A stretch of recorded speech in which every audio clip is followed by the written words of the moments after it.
Brian Jones é reconhecido como um dos fundadores e peça fundamental dos Rolling Stones, uma das bandas mais influentes e duradouras da história do rock. Seu falecimento precoce aos 27 anos e diversas teorias sobre o que realmente aconteceu no dia se transformaram em uma grande dúvida. E esse é um dos mistérios do rock.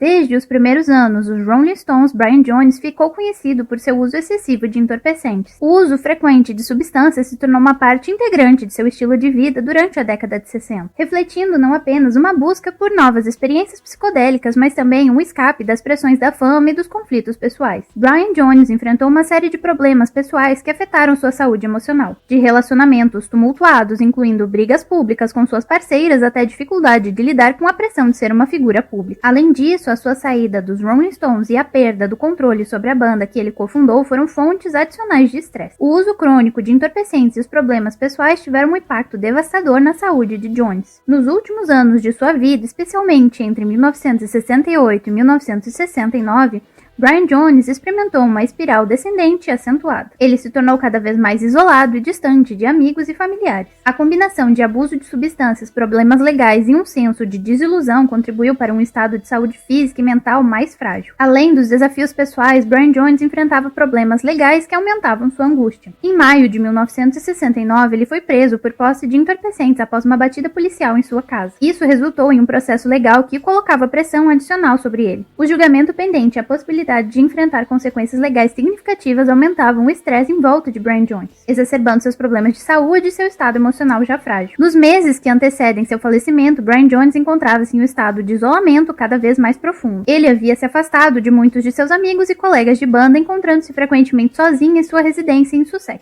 O uso contínuo de substâncias e álcool contribuiu para sua saúde debilitada. Relatos da época sugerem que ele sofria de insônia crônica, paranoia e episódios de depressão profunda. Nos últimos dias de sua vida, Brian Jones sentia-se desanimado e desesperançoso, algo que foi relatado por sua namorada da época, Anna. A noite anterior a seu falecimento, ele passou em sua casa com sua namorada, Anna Worland, Janet Lanson, namorada de Tom Keylock, e Frank Thurgood. Algumas fontes mencionam tensões e discussões, enquanto outras sugerem uma atmosfera tranquila. Brian Jones havia contratado o empreiteiro Frank Thurgood e sua equipe para uma reforma inovadora em seu lar, a fazenda localizada ao leste de Sussex. Ambos estavam criando uma relação descrita por muitos como perturbadora, até que no dia 3 de julho de 1969, Brian Jones demitiu a equipe de Frank e, de maneira suspeita, faleceu horas depois das demissões. Em meio às contradições, a polícia decidiu ouvir pessoas conhecidas e testemunhas próximas do local, que afirmaram ter ouvido que seria uma festa horas após a demissão. Segundo os primeiros relatos do órgão responsável pelas investigações, apenas 3 pessoas estavam presentes na casa quando Brian Jones faleceu. Segundo relatos, Frank estava na piscina se divertindo com Jones no momento do falecimento. Entretanto, alguns outros relatos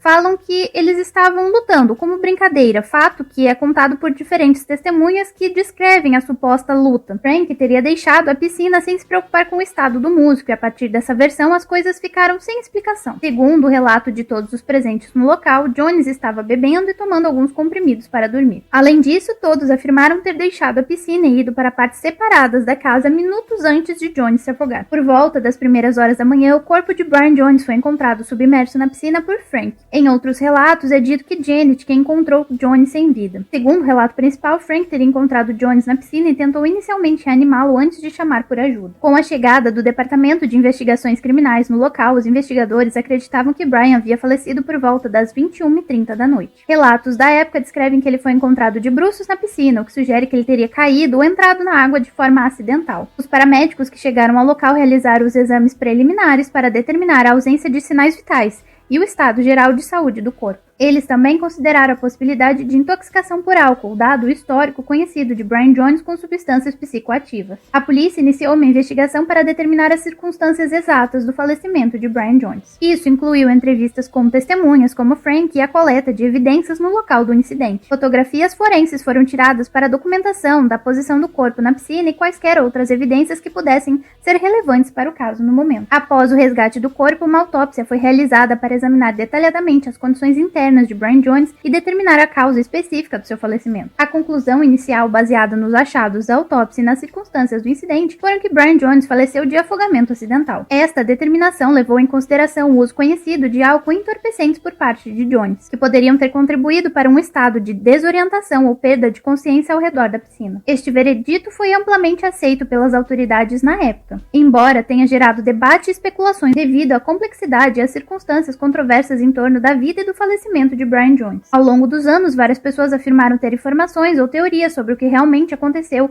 com o músico naquela fatídica noite. Essas pessoas incluem amigos, conhecidos, investigadores independentes e figuras associadas aos Rolling Stones. A namorada de Jones, Anna, ficou aparentemente traumatizada e falava em diversos locais que as pessoas deveriam saber a real causa do falecimento de Brian Jones. Com a ajuda de uma amiga, ela entrou em contato com o jornal Times e planejava uma entrevista para falar tudo o que sabia. Porém, começou a enfrentar obstáculos até que foi levada pelo escritório dos Rolling Stones para o aeroporto em Londres, onde foi ordenada nunca mais voltar. A pessoa ligada aos Rolling Stones era Tom Keylock, um motorista contratado para inicialmente levar Mick Jagger e Keith Richards a diferentes locais, sendo mais tarde escalado para trabalhar permanentemente como guarda-costas dos membros da banda. Tom havia se tornado o empresário de Brian, com quem tinha uma grande ligação. Seu nome é mencionado por Anna, que afirmava ter medo dele, já que supostamente Tom a havia ameaçado para que ela não falasse mais sobre o caso. Além disso, Tom tinha um irmão que trabalhava no mais alto escalão do Departamento de Investigação Criminal. Frank Keylock teria atendido ao pedido de seu irmão Tom para que, em nome dos Rolling Stones, manipulasse as informações de investigação. Tom foi acusado de explorar Brian, ficando com alguns de seus bens após seu falecimento, além de ter conseguido muito dinheiro com os Rolling Stones. Seu nome deixou de ser mencionado nas investigações após um certo tempo, mas anos depois, em imagens obtidas pelo Sunday Mirror, Tom apresenta o artista e os amigos estando fora de si depois de comerem alguns bolos batizados. Tom disse em entrevista: "O que as pessoas não sabem é que os bolos eram muito fortes e por isso que eles estavam todos fora de si e não sabiam nem que dia era." O empresário, agente agora falecido, foi entrevistado em 2009 por Terry Rawlings, que passou 30 anos procurando a verdade. Em entrevista, Tom finalmente admitiu que ele estava na casa, sendo que ele passou anos negando estar lá no dia do falecimento, o que explica, diante de Lawson, sua namorada, estar lá na noite anterior. Em outras alegações, Tom diz: "A razão pela qual eu sei que é um encobrimento é porque meu irmão Frank era um alto funcionário da Scotland Yard e ele disse: apenas esqueça, eles tomaram uma decisão, a morte foi acidental." O encobrimento policial, além de outras alegações, são descritas no livro de Terry, que também se tornou um documentário. E outras pessoas passaram muitos anos tentando falar sobre o caso. John Wayne Fitzsimmons era taxista e tinha um caso romântico com Frank. 2 semanas após o falecimento de Brian, o corpo de John Wayne foi encontrado na praia com marcas de um ataque brutal. O ataque contra John Wayne deixou claro que, além dos 3 nomes mencionados, ela também estava na casa do músico, pelo menos momentos antes do falecimento. Dias após o ocorrido em Sussex, John Wayne estava pelos bares em torno da região afirmando que não é verdade o que os jornais dizem sobre Brian Jones. O uso de entorpecentes e álcool não é verdade. Ele sofreu um ataque, foi atacado e faleceu. O que foi levantado na época é que supostamente Frank teria ido de maneira violenta à residência da família de John Wayne, procurando desesperadamente por ela, afirmando que a moça sabia muito sobre o falecimento de Brian e sobre os Rolling Stones. Poucas horas depois, John Wayne foi encontrada sem vida. Já Roxanne Fontana era uma fã da banda e estabeleceu um vínculo com os funcionários de Brian Jones que trabalhavam na casa de Sussex. Fontana fazia parte de um fã-clube de Brian e se tornou amiga de Mary e Les Hallett. Após o falecimento de Mary, Roxanne fez uma visita à casa e, ao deixar o local, afirmou que Les correu atrás de seu carro gritando: "Eles o afogaram na fonte de água." Para muitos, essa é a teoria mais correta, afinal, o relatório da polícia identificou água fresca dentro dos pulmões de Brian, ao contrário da piscina que contava com produtos químicos. Mas essa teoria nunca foi levada para frente, mesmo com diversas teorias e pontas soltas no caso de Brian Jones. A polícia de Sussex afirma não ter planos de reabrir o caso, que constou oficialmente como falecimento por afogamento após uso de álcool e entorpecentes. No ano de 2010, o jornalista investigativo Scott Jones tentou reabrir as investigações, fornecendo seu relatório de 600 páginas, mas, segundo ele, o Departamento de Investigações Criminais continuou a acobertar a situação. Durante sua investigação, Scott descobriu que todos os arquivos sobre Brian Jones estavam retidos sobre uma lei por 75 anos. Frank Turgot, que faleceu no ano de 1993, de acordo com Tom Keylock, teria confessado nos seus últimos dias de vida que foi o culpado pelo falecimento de Brian Jones. No documentário da Netflix, baseado no livro Who Killed Christopher Robin, de Terry Rawlings, outras pessoas ainda foram citadas, como Nicholas Fitzgerald, amigo de Brian Jones, que disse ter chegado às 23 horas à casa e que a polícia chegou ao local à meia-noite e 12. Nicholas disse que quando chegou viu pelo menos 3 homens e uma mulher olhando para um corpo flutuando dentro da piscina. Já Bob Marshall, chefe da equipe de investigação, disse que haviam 6 ou mais convidados na festa, mas a identidade dos convidados permanece um mistério. O documentário afirma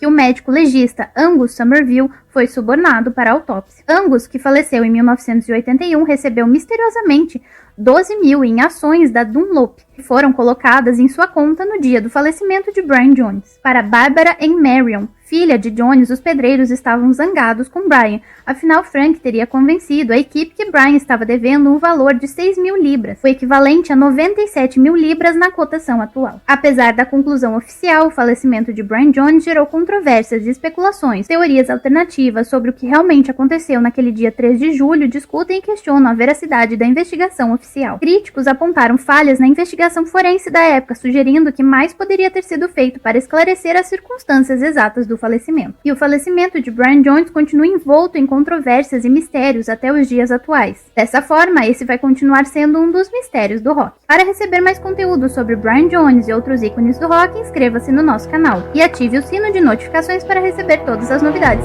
Até o próximo vídeo.